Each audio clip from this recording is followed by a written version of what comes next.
अवतार the legend episode 314। Chandrapur साम्राज्य। रात का समय। जगह राजमहल। तक्ष एक अंधेरे कमरे में एक शख्स से कुछ बातें कर रहा है जिसने अपने चेहरे पर एक काला कपड़ा बांधा हुआ है। तक्षराज, हमें कुछ भी करके महल के उस नक्शे को प्राप्त करना होगा।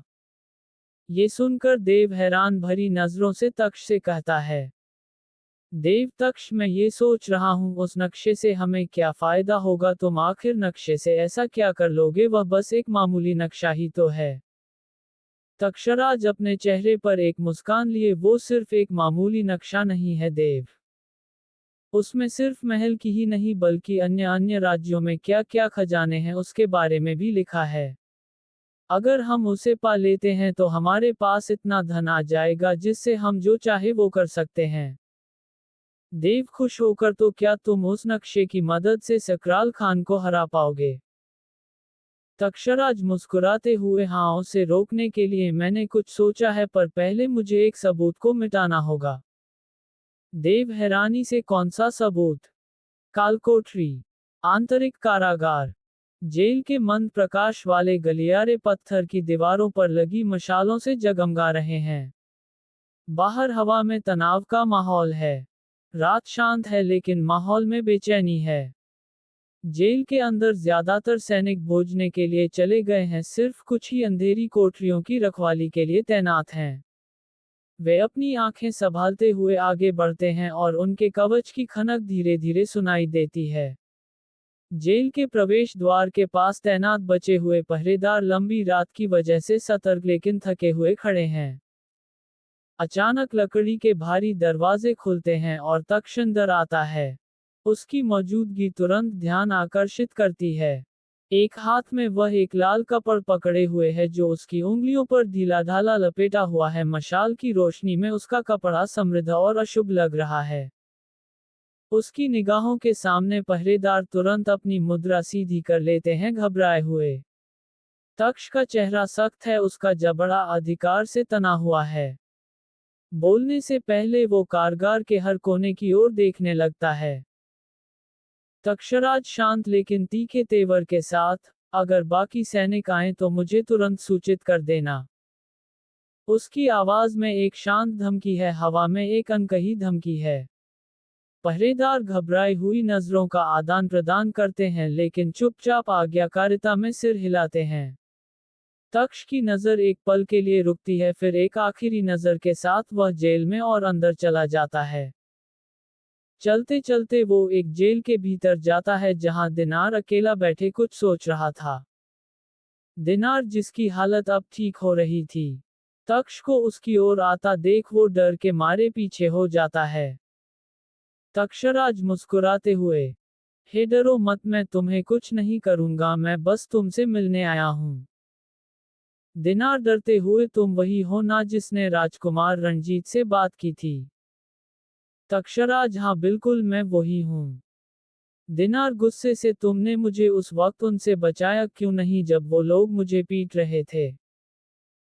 तक्षराज निराश भरे भाव से, मैं मजबूर था दिनार, मैं चाह कर भी उन्हें नहीं रोके सका, पर अगर तुम कल जा ही रहे हो तो सोचा तुमसे कुछ बात की जाए, इसीलिए मैं यहाँ तुम्हारे पास आया हूँ, क्या कहते हो? दिनार राहत भरी सांस लेते हुए कहिए। तक्षराज, पहले तो मुझे दुख है कि तुम्हारे दो दोस्त मारे गए, पर इसमें तुम्हारी नहीं बल्कि तुम्हारे राजकुमार की गलती है। मैंने उसे माना किया था अपने लोगों को यहाँ भेजने के लिए, पर वो बेवकूफ पागल राजकुमार सोचता तो ना। दिमाग से अंधे ने बेकार में तुम्हें यहाँ मरने के लिए भेज दिया, ये भी जानते हुए कि महाकाल तुम्हें मार सकता है। दिनार रोते हुए, वो दोनों मेरे भाई की तरह थे राजकुमार। तक्षराज दुखी होकर, यही ना, खैर जो हो गया सो हो गया, अब जो बचे हैं उन्हें बचा लो दिनार। दिनार हैरान भरी नजरों से, बाकी के लोग? तक्षराज, हाँ क्यों, तुम बस तीन ही थे क्या? दिनार मुस्कुराते हुए, आप बहुत चालाक हो राजकुमार, एक राज की बात है, हम कुल मिलाकर चार लोग हैं। वज्र, राजू, मैं और धामा। ये सुनकर तक्षराज हैरान भरी नजरों से दिनार की ओर देखकर उसे पूछता है, तक्षराज, धामा? ये धामा कौन है? दिनार वो एक तीर चलाने वाला लड़का है साहब, अच्छा तीर मार देता है। उसकी जमीन गिरवी है, इसीलिए मजबूरी में उसे भी हमारे साथ यहाँ आना पड़ा। तक्षराज तो वो अब कहाँ है? दिनार छुप कर बैठा है, कहीं उसने बोला था कि वो राजकुमार रुद्र को मारकर ही यहाँ से जाएगा। ये सुनकर तक्षराज मन ही मन थोड़ा गुस्सा हो जाता है, पर फिर भी अपने गुस्से को नियंत्रण में रखकर हंसने लगता है। उसे हंसता देख दिनार थोड़ा घबराते हुए पूछता है, दिनार क्या हुआ? आप ऐसे क्यों हंस रहे हैं? तक्षराज कुछ नहीं, बस ये सोच रहा हूँ कि मैं जब जब कुछ नया योजन बनाता हूँ तब तब कोई बेवकूफ आ ही जाता है जो मेरे योजना को बर्बाद कर देता है। इसके बाद तक्षराज अपने व्यवहार में आज्ञाकारी सैनिकों को दीनार को पकड़ने का संकेत देता है। वे दीनार को घुटनों के बल पर ले जाते हैं, उसकी आंखें भय से चौड़ी हो जाती हैं, उसके चेहरे पर पसीने की बूंदें बह रही होती हैं। वह तक्षराज की ओर देखता है, हताश होकर विनती करता है। दीनार भयभीत कांपता हुआ, आप ये क्या कर रहे हो? राजकुमार रुद्र ने मुझे जीवित घर जाने का आदेश दिया है। उद्धरण चिन्ह। थोड़ी देर के लिए हवा में सन्नाटा छा जाता है। तक्षराज के होंठ एक भयावह मुस्कान में बदल जाते हैं जैसे ही वह पास के पानी के बर्तन की ओर बढ़ता है। बिना किसी चेतावनी के वह उसे फर्श पर पटक देता है। मिट्टी के बर्तनों के टूटने की आवाज जेल में गूंजती है, जिससे कमरे में तनाव बढ़ जाता है। तक्षराज एक दांतेदार टुकड़ा उठाता है, उसका निरीक्षण करता है और फिर उसके किनारे को खुरदरी पत्थर की दीवार पर रगड़कर उसे तेज करता है। तक्षराज मुस्कुराते हुए, तुम बिल्कुल सही हो, लेकिन वह रुद्र है और मैं। रुकता है, करीब आता है। मैं तक्ष हम। दीनार का दिल धड़क रहा है, उसकी आंखें मिट्टी के बर्तनों के नुकीले टुकड़े और तक्षराज के खतरनाक चेहरे के बीच टिमटिमा रही हैं। तक्षराज के चेहरे पर मुस्कान कभी नहीं थमती जब वह दीनार की ओर बढ़ता है, जिसकी सांस डर से तेज हो जाती है। दीनार विनती करते हुए, हताश, कृपया मुझे जाने दो। मेरा परिवार मेरा इंतजार कर रहा है। उसकी बात पूरी होने से पहले तक्षराज झपट्टा मारता है और तेजी से मिट्टी के बर्तन के टुकड़े को दीनार के गले में घसीटता है। मांस के फटने की घिनौनी आवाज कमरे में भर जाती है, उसके बाद एक गुर्राहट भरी घुटन होती है। दीनार की गर्दन और मुंह से खून बहने लगता है, उसके हाथ सहज रूप से उसके गले को पकड़ लेते हैं और उसका शरीर पीड़ा में ऐंठ जाता है। वह चौंक जाता है, उसकी आंखें सदमे और दर्द से चौड़ी हो जाती हैं और वह जमीन पर गिर जाता है, अपने अंतिम क्षणों में तड़पता है। खून ठंडे पत्थर के फर्श पर दाग छोड़ता है और उसकी जान निकल जाती है। तक्षराज ठंडे संतोष के साथ देखता है, उसकी मुस्कान एक आकस्मिक उदासीनता में बदल जाती है। वह अपने सैनिकों की ओर मुड़ता है जो कि उसके अगले आदेश की प्रतीक्षा में स्तब्ध मौन खड़े हैं। तक्षराज ठंडी आज्ञाकारी आवाज, इस टुकड़े को उसके हाथ में ऐसे रखो जैसे लगे ये एक आत्महत्या है। समझे? सैनिक जल्दी से सिर हिलाते हैं और भयानक काम करने के लिए आगे बढ़ते हैं। जेल का खौफनाक सन्नाटा फिर से लौट आता है, जो पत्थर के फर्श पर खून की हल्की सी बूंदों से टूटता है। इसके बाद तक्ष अपने हाथ पर लगे खून को उस लाल कपड़े से पोंछकर वहां से जाने लगता है। जगह, राजमहल। वहां भवानी अपने कमरे की ओर जा ही रही थी, तभी वो कुछ दासियों को हंसते हुए रुद्र का नाम लेते हुए सुनती है, जिसके बाद वो छुपकर उनकी बातें सुनने लगती है। मेनका, देखा आज तुमने राजकुमार रुद्र रानी नंदिनी से कैसे बात कर रहे थे, मानो वो दोनों पति पत्नी हो। दिव्या, भले ही अभी वो दोनों अलग अलग हैं, पर अगर राजकुमार ने उस स्वयंवर को जीता होता तो शायद आज रानी नंदिनी महारानी नंदिनी होती। मेनका हैरान भरी नजरों से, स्वयंवर? ये कब हुआ था? दिव्या, क्या तुम्हें पता नहीं? हाँ, पता भी कैसे होगा, तुम तो यहाँ नई नई आए हो। रानी नंदिनी सुरंग राज्य की राजकुमारी थी, उनके शादी के लिए उनके पिता राजा क्षेत्र ने एक महास्वयंवर का आयोजन किया था, जिसमें भारत के कई सारे राजकुमार आए थे, जिनमें से हमारे राजकुमार रुद्र और राजकुमार ध्रुवा भी थे। राजकुमार रुद्र को नंदिनी जी का चित्र देखकर उनसे प्रेम हो गया था। स्वयंवर के आखिरी लड़ाई में राजकुमार रुद्र और राजकुमार ध्रुवा आमने सामने खड़े थे, जहां हर कोई ये सोच रहा था कि राजकुमार रुद्र जीतेंगे, पर नतीजा कुछ और ही निकला। आखिर में राजकुमार ध्रुवा ने राजकुमार रुद्र को हरा दिया और नंदिनी से विवाह किया। अगर राजकुमार रुद्र वो स्वयंवर जीत गए होते तो आज जो राजपूत की लड़की से उन्होंने विवाह किया है उसके बदले नंदिनी हमारी महारानी होती। मेनका मानना पड़ेगा भाग्य के खेला को। ये कहकर वो दोनों दासियों वहां से अपने कक्ष की ओर जाने लगते हैं। वहां ये सब सुनकर भवानी गुस्से में हैरान भरी नजरों से सोचती है। भवानी स्वयंवर, इसके बारे में नंदिनी दीदी ने मुझे क्यों नहीं कहा, और रुद्र जी ने भी कभी ये नहीं कहा कि वो नंदिनी दीदी से प्रेम करते थे। ये सोचती हुई वो गुस्से में अपने कमरे की ओर जाने लगती हैं। अवतार द लेजेंड एपिसोड 315। सुंदर लड़की। चंद्रपुर साम्राज्य। रात का समय। जगह अभ्यास क्षेत्र। वहां रुद्र जमीन पर बैठकर मन ही मन दिनार के कहे बातों को याद कर रहा था। दिनार, राजकुमार रणजीत ने कहा कि उनके वापस लौटने तक हम आपको मार देंगे तो युद्ध जीतना आसान होगा। ये याद करने के बाद रुद्र कहता है, रुद्र, मैं जब जब उस आदमी के कहे बातों को याद करने की कोशिश करता हूँ मुझे अंदर से अजीब सा अनुभव क्यों होता है, ऐसा लगता है जैसे कुछ तो छूट रहा है। तभी वहां तक्ष आकर कहता है, तक्षराज, चेहरे पर मुस्कान लिए क्या छूट रहा है राजकुमार। तक्ष को वहां देखकर रुद्र हैरान भरी नजरों से उसकी ओर देखकर कहता है, रुद्र, तक्ष, तुम यहाँ। तक्षराज मुस्कुराते हुए कमरे में बैठ कर मन ऊब चुका था तो सोचा बाहर आकर थोड़ा टहल लूं, और इत्तेफाक से यहाँ आप मिल गए। वैसे आप यहाँ अकेले क्या कर रहे हैं।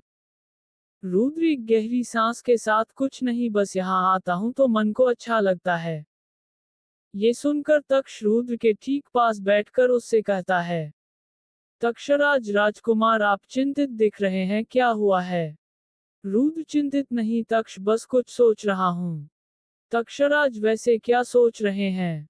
रुद्र, बताना मुश्किल है तक्ष। ये सुनकर तक्ष अपने चेहरे पर एक मुस्कान लिए कहता है, तक्षराज, अगर नहीं बताना चाहते तो मत बताइए राजकुमार, पर ऐसे चिंतित भाव में ना रहिए, भविष्य में आप इस साम्राज्य के महाराज बनने वाले हैं। रुद्र गहरी सांस के साथ, हाँ तक्ष, पर कुछ सवालों के जवाब जब न मिले तो मन को अच्छा नहीं लगता। तक्ष मुस्कुराते हुए कहता है, तक्षराज, वैसे मुझे याद आया कि जब आप बचपन में ऐसे चिंतित होकर बैठते थे तब पिताजी अपने साथ मुझे यहाँ ले आते थे और मैं आपको हंसाता था। ये सुनते ही रुद्र अचानक से मुस्कुराते हुए कहता है, रुद्र, मिल गया जवाब। तक्षराज हैरान भरी नजरों से, कौन सा जवाब। रुद्र, उस दिनार ने कहा था कि रणजीत जब वापस आएगा तो वो हमारे ऊपर हमला करेगा, यानी कि वो किसी और को अपने साथ यहाँ ले आकर हमारे ऊपर हमला करने वाला है। ये सुनकर तक्षराज हैरान भरी नजरों से डरते हुए कहता है, तक्षराज, अरे नहीं राजकुमार, ऐसा नहीं हो सकता, ऐसा कौन है जिसे वो अपने साथ लाएगा। रुद्र, पता नहीं, पर जो भी होगा शायद वो एक ताकतवर राजा होगा, क्योंकि जीतना मैं रणजीत को जानता हूं, वो कमजोरों से सहायता नहीं मांगता। ये कहकर वो कारगार की ओर जाने लगते हैं। पीछे से तक्षराज ये सुनकर गुस्से भरी नजरों से रुद्र की ओर देखकर सोचता है, तक्षराज, तुम्हें अनाड़ी समझना गलत है। बाहरी कारगार प्रांगण। रात।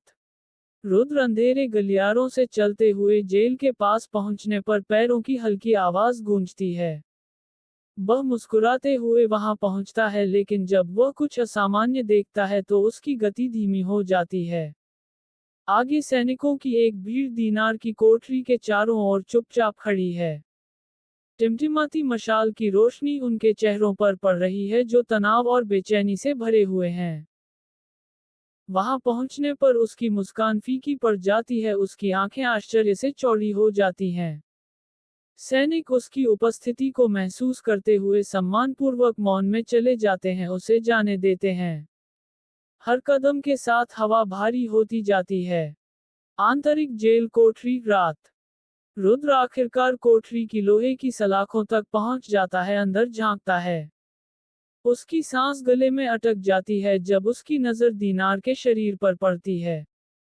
निश्चल ठंडे खून से लथपथ फर्श पर चेहरा नीचे करके लेटा हुआ। उसकी गर्दन से बहता हुआ खून सूखने लगा है जिससे गहरे लाल रंग के धब्बे रह गए हैं। दीनार के दाहिने हाथ में टूटे हुए मिट्टी के बर्तन का टुकड़ा ढीला ढाला लटक रहा है जिसके किनारों पर त्वचा के टुकड़े अभी भी चिपके हुए हैं। रुद्र को झटका बहुत जोर से लगता है। वह पीछे की ओर लड़खड़ाता है, उसका दिमाग घूम रहा है। उसके सामने का भयानक दृश्य लगभग अवास्तविक लगता है, जैसे किसी बुरे सपने से निकला हो। दीनार का गला बेरहमी से कटा हुआ है। रुद्र का दिल तेजी से धड़कता है और लंबे समय में पहली बार वह पूरी तरह से नियंत्रण से बाहर महसूस करता है। उसके हाथ कांप रहे हैं जैसे ही उसकी आंखें निर्जीव शरीर दीनार के नीचे आधे सूखे खून के तालाब और उसके ठंडे मृत हाथ में पकड़े हुए मिट्टी के बर्तन के अशुभ टुकड़े को देखती हैं। हर विवरण रुद्र के दिमाग में जलता है जिससे वह अविश्वास में स्तब्ध रह जाता है। वहां वीर आकर रुद्र से कहता है, वीर राजकुमार, यहाँ के सैनिकों ने कहा कि जब वो यहाँ पहरेदारी कर रहे थे तब अचानक कोठरी के भीतर किसी चीज के टूटने की आवाज सुनाई दी, जिसके बाद वो सब यहाँ आकर देखने ही लगे थे यहाँ अंदर क्या हुआ है। अचानक दीनार ने उनके सामने ही अपना गला काट दिया। ये सुनकर रुद्र, जो कि अंदर से पूरी तरह से टूट चुका था, वो किसी को बिना कुछ कहे वहां से चलते हुए अपने महल की ओर जाने लगता है। वो रास्ते में सोचता है, रुद्र, ये नामुमकिन है। आंतरिक राजकुमार रुद्र का कक्ष। राजसी कक्ष के भारी दरवाजे चरमराते हुए खुलते हैं जब राजकुमार रुद्र मन में कई सारे सवाल लिए कमरे के अंदर प्रवेश करते हैं। ऊंची खिड़कियों से आती चांदनी की कोमल चमक में उनका अलंकृत परिधान चमकता है। हवा में फूलों की मादक खुशबू है जो कमरे को सूक्ष्म लेकिन स्थायी सुगंध से भर देती है। वह एक पल के लिए रुक जाते हैं, वातावरण को महसूस करते हैं, उनका माथा भ्रम में थोड़ा सिकुड़ जाता है। कमरे में कोई और नहीं है। रुद्र की नजर ठीक कमरे के बालकनी पर पड़ती है। बाहरी बालकनी। जैसे ही रुद्र करीब आता है, उसके कदमों की आवाज संगमरमर के फर्श पर हल्की सी गूंजती है। एक लड़की रुद्र की ओर पीठ करके खड़ी है, चमकते चांद को देख रही है। वह एक शानदार साड़ी में लिपटी हुई है जिसका कपड़ा चांद की रोशनी में चमक रहा है। उसकी आकृति जटिल आभूषणों से सजी हुई है जो उसकी त्वचा पर चमक रहे हैं। ये देखकर रुद्र हैरान भरी नजरों से उस लड़की की ओर जाने लगता है।